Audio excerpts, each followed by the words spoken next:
tender, hot and spicy, with a steamy look. It was passed on down by my mother, sweet. She told me, honey, this will be a real good treat, to turn a man's heart into a buttercream. Well, you cook a dish that makes him want jump and scream. So come into my kitchen, Come into my kitchen. come on down to my kitchen. Come on down to my kitchen. I said, come into my kitchen. Come into my kitchen. Come on down to my kitchen. Come on down to my kitchen. Won't you come into my kitchen and I will feed you fine. All right, welcome back. This is Down East Far East Kitchen, and I'm Jeff Mao. And I am Chris Toy, and today, Jeff, we are going to continue getting ready for Chinese New Year, Lunar New Year. Right? Keep forgetting that. Yeah, and so today we'll focus on dumplings. Dumplings. So why dumplings in the new year? So dumplings, interestingly enough, I've known for years and have seen it on the internet, and of course you can't always believe what you read on the internet, but talks a lot about this idea of dumplings resembling old Chinese currency. And so the idea being by eating lots of dumplings, you're helping to kind of forecast, good wealth in the next year, right? And so, of course, more dumplings you eat, the more wealth you have in the next year. I like that. And that's a good thing. But what has always puzzled me was this idea that dumplings, the basic dumpling is, as many people, if you imagine this, and we'll see these in a moment, is kind of a half moon shape. And I thought, well, what currency looks like a half a moon? Right? And then I thought, well, I guess in theory you could make a dumpling where you took two wrappers and made a circle out of it so it would kind of look like a coin, but I never seen anyone make a dumpling like that. And so I kept doing a little more digging, and then I finally did discover there a couple articles, even though the photographs on the articles on the internet had half moon shaped dumplings, or dumplings in what I kind of sometimes call the stegosaurus, right? It's kind of crimped along the top. That was the photo, but below it used the term ingot. So then I did some more searching just on Chinese currency and ingots, and had found that all the way back to a couple hundred years BCE, people started to create silver ingots, which actually are in a shape that, as we'll see, are more like what we think of as a one-ton dumpling shape. And so when you see these silver ingots, and I'll show you a picture here, I'll just point right here in the air, and then I'll make one magically appear later. Looks much, much more like those dumplings.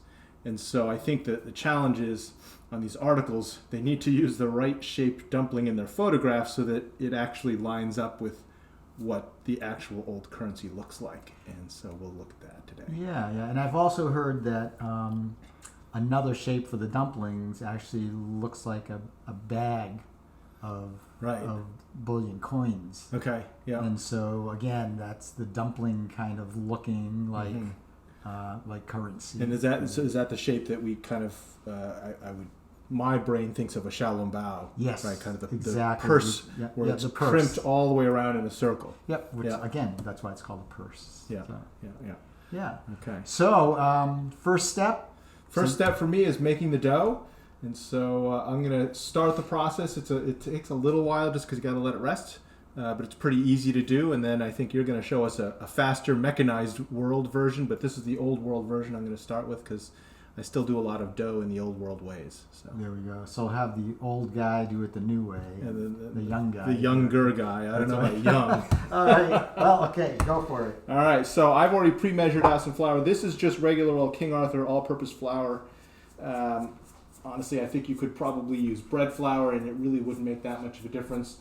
I have seen some recipes online. The Walks of Life actually has a great recipe for this for whole wheat dumpling dough, and I think they used a mix of about 50-50 whole wheat to all-purpose. I probably wouldn't go down to cake flour, and of course cake flour is usually harder to find in the store anyway, so all-purpose is the easiest thing. So I got 200 grams here, and I do everything by weight, and I'll figure out, let's see, 200 grams would be about a cup and a half-ish. But this was just me measuring 200 today. If we were doing cups, we could, it's usually about 120 to 140 grams a cup. And then half of that in water. So I've got 100 grams of water, 200 grams of flour. I'm just going to mix these things together and then use some chopsticks just to kind of mix this into a ball of dough. And You can see I'm using a big giant wide bowl here, and the reason I always use big giant wide bowls for this process is because eventually when I get my hands in here to knead it, if it's a big tall bowl with sides, it's really hard to get your arm in there without bending your wrist at funny angles. So this is a lot easier with a big wide bowl, and then I'm using chopsticks because there's just less surface area on a chopstick. It's not some kind of odd thing where because I'm making Chinese dumplings I use chopsticks. Because I do this when I'm making pasta dough too. For Italian food, I'll use chopstick just because there's very little surface area on the chopstick, so it's easier to get all the dough that sticks to it off. Anyway, so that's all the water's basically gone, the standing water. So now I can just use my hands to kind of pull this together, and I'm just going to knead and kind of squeeze this enough to get the dough to come into a ball, and then we'll call it good. And in fact, if you've seen our other episode, we talked about handmade pasta dough or noodles, Chinese noodles. Same dough, same process. And so you can see now almost all of this, and I can just literally use the dough ball to wipe the ball. Get this, and what some people find is they say, well look, I've got my ball of dough, and I still got all these dry craggly bits. What do I do with these? I usually just take them, gather them up, put it on top, fold it over, and just kind of squish it into the middle, because eventually over time the water will continue to kind of soak into the flour itself. So even though we don't see any standing water, it's not actually fully absorbed in the flour. So we want to give it a little bit of a rest. So if I just squeeze it all together, cover it with a bowl, and we'll come back and we'll do the same kneading again probably 2 more times, with maybe a 15-minute or so break in between each. And we should then have a nice pliable dough that's nice and smooth. And so you can see now here, this is really dry. It's flaky, it's falling apart, and it doesn't look like anything that you want to kind of work with. But just get that thing together. I'll cover it with this bowl to keep it from drying out. And we'll just let it sit here for about 15 minutes. We'll come back and then just do a little bit more kneading. Cover it up again, another 15 minutes, a little bit more kneading, and then it's pretty much ready to go. Thanks for doing that, Jeff. And so the difference will be in the ingredients. The method will be a little bit different, and we're going to use this handy-dandy food processor as well. So rather than the very exact weighing method that Jeff uses, I tend to use texture and feel to determine my dough. So I'm going to start off with a basic dough, and we're going to take a little less than a cup of flour, and this is going to be an egg dough, and so that's a little bit different. Jeff was using a water and flour dough, and we are using King Arthur bread flour, I believe. And so we'll take that, and this is a large egg, and so obviously if you have different sized eggs, you may want to do this maybe a little less flour. What I'm going to do is I'm going to process this until it has the texture of uncooked couscous. So this is the equivalent of Jeff's kneading it, and what you'll see is that it's formed a mass, and what that tells us is that there needs to be flour added. So what we're going to do is we're going to very carefully add some flour here, but we're going to add it just a tablespoon at a time, so that we don't end up having to do 10 pounds of flour because I've added too much. So let's put that right in, and we'll process this for another 10 or 15 seconds. There we go. So you can see it breaks that mass up. And the mass mass forms again. So that tells us right away that another tablespoon or so of flour is needed. There we go.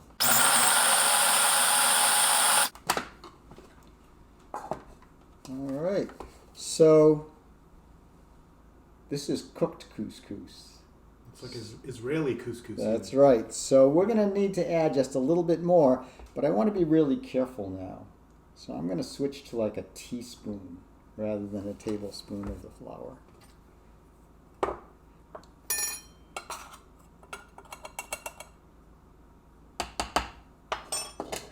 Because if I add too much and it gets too dry, I'm going to have to add liquid, and of course I'll add too much liquid, and you know how it goes. All right. So much finer. And then the texture that I'm looking for is I want it to, when I pinch it, I want it to stick together, but I don't want it to stick to me. So here it is. It makes this nice pliable dough, and again, that's because we're using the processor. And so this dough is probably the equivalent of kneading this dough for 15 minutes or so. And this is ready to go. It's not sticking to me, but it's very pliable, so it's going to be easy to roll out. So we could use this right away, or we could let it set. And as I let it set, just as Jeff did, under a bowl, or in something that will keep the moisture from evaporating, this dough will become more and more pliable. So before I turn you back over to Jeff, what I'm going to do is I'm going to show you how you can actually make some flavored dough, which is kind of fun and straightforward.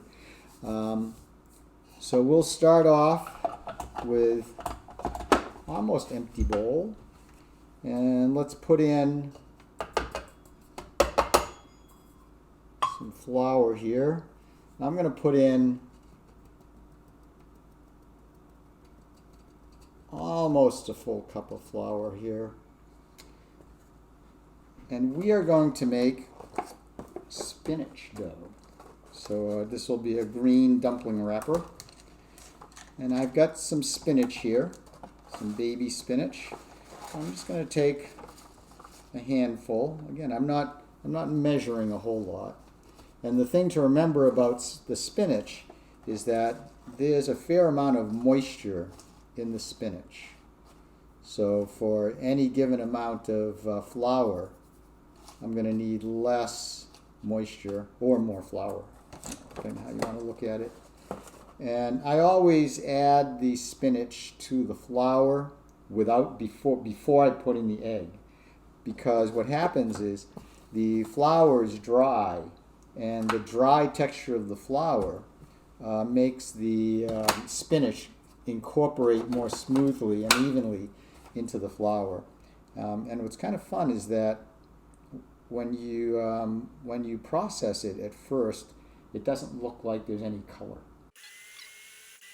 So there's a green tinge to it, but you certainly wouldn't say that that's a green dough. So what we'll do is we'll add our egg, but I'm not going to add the whole egg, because remember the spinach has a fair amount of moisture in it.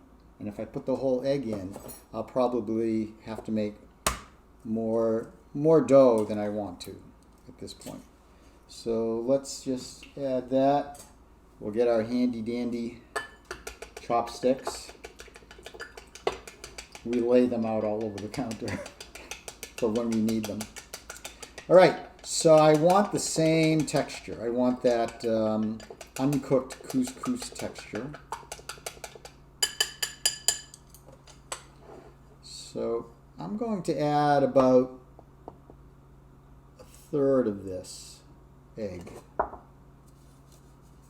And let's put that right in.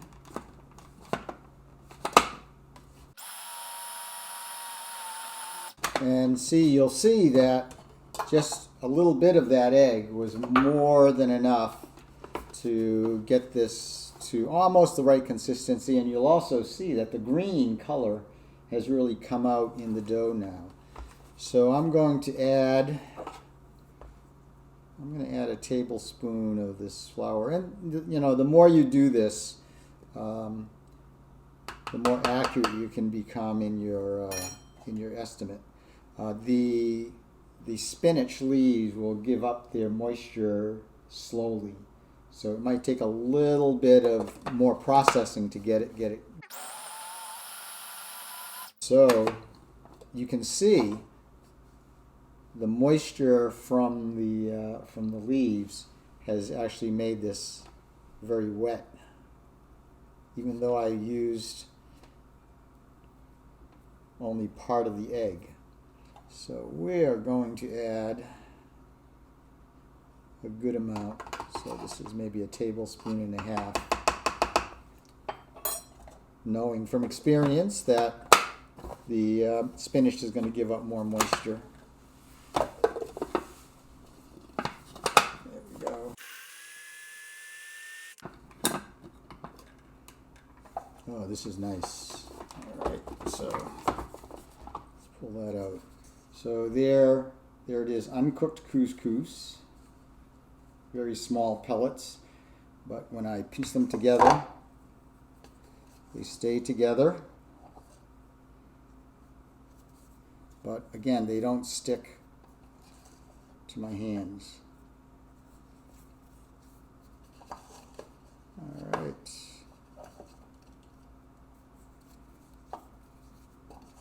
But so you can kind of see the difference just in the size of the dough, and that's because the additional liquid from the spinach made this one bigger. All right, so this dough has been hanging out for about 15 minutes or so, and you know, I can even tell. You'll discover on the inside of this bowl, you can even see you can't see it, but I can. There's condensation inside this bowl, so there is moisture that was leaking out of the dough, which is why it's important to cover it. If you hadn't have done that, all this water that is in here now, which if you want, I can even kind of try and harvest some of it back, would have just gone into the air, and of course, probably would have lost even more. So already, though, I can tell this dough is softer. There's still some dry, craggly bits on it, but again, if I just give this some simple kneads, kind of incorporate those dry bits, and we don't have to do this for a long time, so it's not like we're having to knead bread for 10 minutes and all that, but we do want to kind of work this dough in a little bit. And the other thing to note is today both Chris and I were using cold water. So as you look across recipes, you'll find that there are cold water doughs, there are hot water doughs where you usually use boiling water, and then there are even doughs which use both, kind of combo doughs. Sometimes you'll see a recipe that tells you to pour the boiling water on one side of the flour and then some cold water on the other side, or you might make a ball of dough with hot water and a separate ball of dough with cold water, and then literally combine the two. The reason for that really gets down to what happens to flour, wheat flour in general, when you mix it with water. You get gluten, right? And gluten is what creates stretchiness in dough. In breads, it's what captures the air, and so that you get lift, right? For dumplings, it's what helps to hold everything together. If we didn't have gluten, it would just kind of disintegrate when we put it in the water. So for a boiled dumpling, we want more gluten, so that when we put it into the boiling water, it doesn't just kind of fall apart on us. If you're steaming your dumplings, you don't have to have quite as much gluten. Now, it doesn't really matter. You can use cold water dough when you're making steamed dumplings, but some people like to use hot water dough because it's a little bit more delicate. You get a slightly different kind of mouthfeel texture to it. So anyway, you saw I didn't do that much work to it, but even now you can see this dough looks a lot more like Chris's dough out of the machine, although I can say it's probably not quite as smooth as his was coming out of that machine, because clearly those couple minutes, if even couple minutes, 60 seconds worth of me kneading is not putting as nearly as much kind of work into the dough as that machine did, spinning around as fast as it did. So I'm just going to cover that up again, and in 15 minutes time, this dough with just a couple kneads should then feel a lot more like the dough that came out of the machine. And again, if you have the machinery, why not? Go for it. But then I know a lot of folks don't have those machines, or sometimes you just decide, I don't want to clean it. I don't want to get it out, and this works too. So we're going to let that go for another 15 Come minutes. on down to my kitchen. Come on down to my kitchen. Won't you come into my kitchen? Come into my kitchen. Come on down to my kitchen. Come on down to my kitchen. Won't you come into my kitchen? And I